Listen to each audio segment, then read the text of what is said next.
Everybody wants to be strong.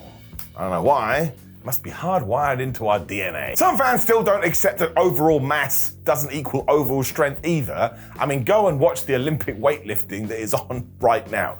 You get some pretty small dudes walk out there and they lift up a crazy amount of weight, because again, it's all about training. It's also going to be a huge plus in wrestling because you do have to pick up some monsters.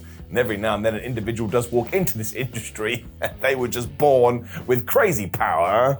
So I am Simon Miller. Let's go through some of these right now. Number 10, Bianca Belair. Bianca Belair is a super athlete, and WWE was well aware of that when she was having that feud with Bayley. They were like, let's have Bianca do an obstacle course, and she picked up Otis like he was nothing and just ran around the ring. It's like, he's a really large man, and Bianca Belair is carrying him like he's a child. When you do get into her stats too, it's not surprising, because look at this. She can bench 195 pounds, squat 320 pounds, deadlifts over 400 pounds. These are mad numbers, especially because Bianca Belair herself only weighs 165 pounds. Now, I shouldn't say that because Bianca Belair herself has got a record and says, man, what does it matter what I weigh? And she's totally correct, but also, when you do throw it all into a big package, it just makes you go, oh my gosh, you're some kind of superhero.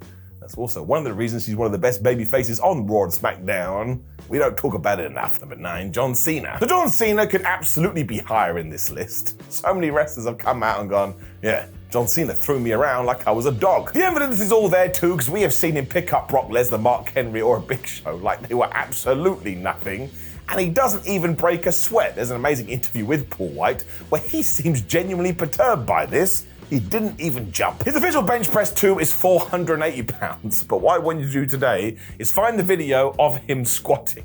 Your jaw will hit the floor. John Cena cannot be human. Now, lots of silly comments are going to be said about this, but sometimes people just have power in their veins. Of course, I'm not saying that nobody here works their ass off. They all do, but this is some natural strength. And again, go and look at John, pick up the weights. He too was born to do it. Number 8, Braun Strowman. I mean, you can't just walk into a strongman competition and say, hey, I'm a large guy, can I compete? You need to have some proof. And before Braun was a wrestler, that's exactly what he was doing. I mean, he won the Amateur Arnold Championship in 2012 and picked up a load of other medals to boot, which is how Mark Henry found out about him. He was all like, hi, you should be a wrestler. But even when he's been coming back from injury, Strowman has posted videos of him benching around 450 pounds for 8 reps. And even if you've never been to the gym, believe you me, that is totally nuts. If nothing else, once again, just go type all this into YouTube and watch the man lift, and your eyes will deceive your brain because you will think you're staring at a cartoon. It's the fact that he makes it so easy as well. Like, he'll pick up some weight and just throw them around,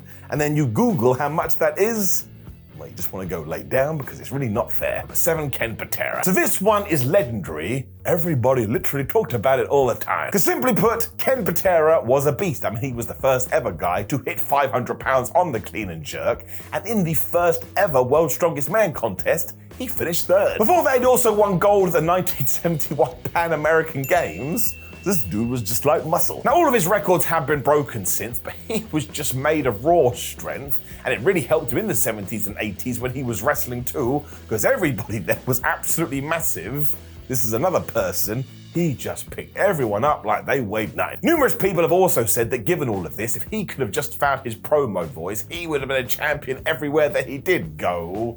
But ultimately, it doesn't matter, because here we are in 2024, we are still talking about it. Number 6, Ryback. Ryback is a controversial figure, though I level with you, I'm still not over the fact that one day somebody replied to a tweet of mine and copied Ryback in. They said, Ryback, this is about you, and Ryback blocked me. It wasn't about Ryback at all. Sucks to be me. As you can tell from his physique, this guy went to the gym, but we've already touched upon the fact that just because you do have big muscles doesn't always equate to strength. Look, when it came to the back of the rye, he definitely had both. He was a powerhouse. He benched 500 pounds regularly, and other individuals have said they even seen him doing 580 pounds. That's like something an alien would do. All of his other lifts absolutely rule as well because they do crazy numbers. People have talked about how much Ryback used to eat, and there's even rumors out there that people in management would watch him and he would be secretly snacking and they'd be like, damn it, Ryback, we gave you a nutrition program, you gotta stick to it. Bryan Danielson, other than Daniel Bryan, used to find this hilarious, and every time he would see Ryback doing it, or he had some food, he would just burst out laughing, which is why when you do see them together in interviews, it does almost feel like Bryan is bullying the man. it's still pretty damn funny. Number 5, The Big Show. I mean, obviously, just look at him. Rather than going to numbers this time though, let's actually focus on a specific feud when one Paul White, the Big Show the Giant, was feuding with Rey Mysterio. Now I get the Rey isn't the largest of men, but after he had been wrecked and put on a stretcher, the Big Show picked up the damn stretcher and baseball batted it into Rita the ring post. Now, I'm sorry, Rey Mysterio is still a human being, and the Big Show picked it up like he was picking up some feathers. I'm still not over it. If you do want some stats too, Show has always said that he's pretty sure he can bench way over 500 pounds.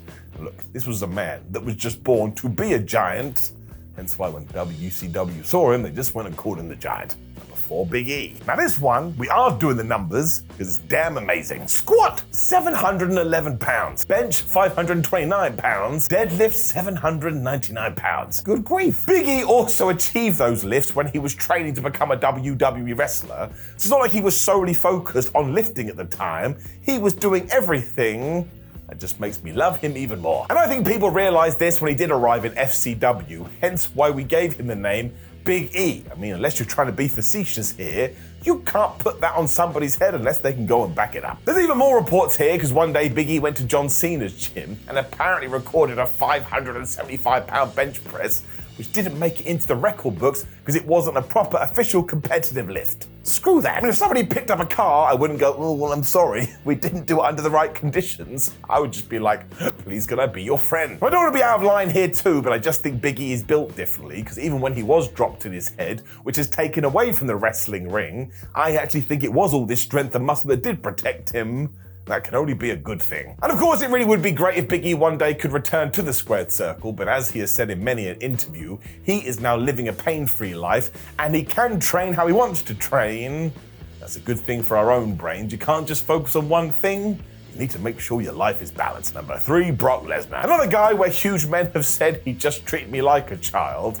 Once again, you need to go and hear the Big Show talk about this. He is like a legit 7 feet tall, and the look in his eyes when he speaks about Brock, I think he's a little bit terrified. The crazy thing with Lesnar though is that he is scarily quick too, and when he had that NFL tryout for the Minnesota Vikings all those years ago, he was clocked at benching 475 pounds. Paul Heyman has always said that he wasn't 100% during that trial either, which is ridiculous. And there's other reports that he once benched 655 pounds, and that is ridiculous. Really though, he just has country boy strength. That ain't me saying that. Brock has said that time and time again. I'm gonna do it. He was born with it. You also know that he does have mad genetics. There is so much stuff going around social media at the moment of his daughter, and she's like a shot put champion, which again is just pick up the big heavy ball and see how far you can throw it. Even when he was in his 40s, Brock just picked up Braun Strowman like he was a little kitty cat or something. And I bet if he ever does return to WWE, he'll keep doing this. I mean, he'll probably never lose those natural gifts. Number 2, Doug Furnas. So that's an interesting name. Not a lot of people are talking about Doug Furnas. Because he never won any major titles, he never got really a major push anywhere. But he was a guy that could walk in and say, I can squat 955 pounds. I mean, just think about that for a second. Think it means he could lift an elephant? I mean, that's not true, but I'm going with it. The rest of his workout was nuts too, because apparently he could do a 600-pound bench press, and his deadlift was 821 pounds. That is 372 kilograms, my UK friends. Imagine how dumb the bar must have looked. It means whoever you stacked him up against, he was going to be able to hold his own. Wrestlers still talk about this today. I mean, they would just go to the weight room and watch Doug and be totally confused by this. How the flub is he doing it? Number 1, Mark Henry. I mean, it all comes down to his feats that really we do not talk about enough. I mean, you knew he was going to be number 1 because he was dubbed the world's strongest man, but let's go back to his teenage years. He was benching 525 pounds. I would actually die. He also qualified for the Olympics in 1992 when he was just 19 years old, and even after he had signed with the then WWF, he continually said, listen, I ain't doing no gimmicks, man. If you want me to do strong things, I will do it legitimately. That means he was pulling trucks, bending fryer pans, and lifting cars just because he could do that.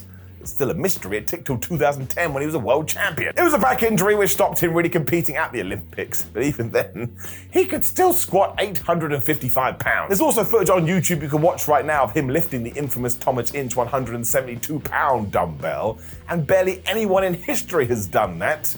The evidence is all you need to see. When he is able to do it, the whole room loses their mind.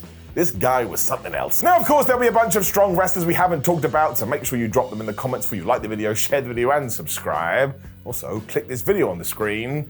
I suppose it's going to be me talking about muscles. Thank you very much for stopping by as well, my friends, and I appreciate your time very, very much. I'll see you on the next one.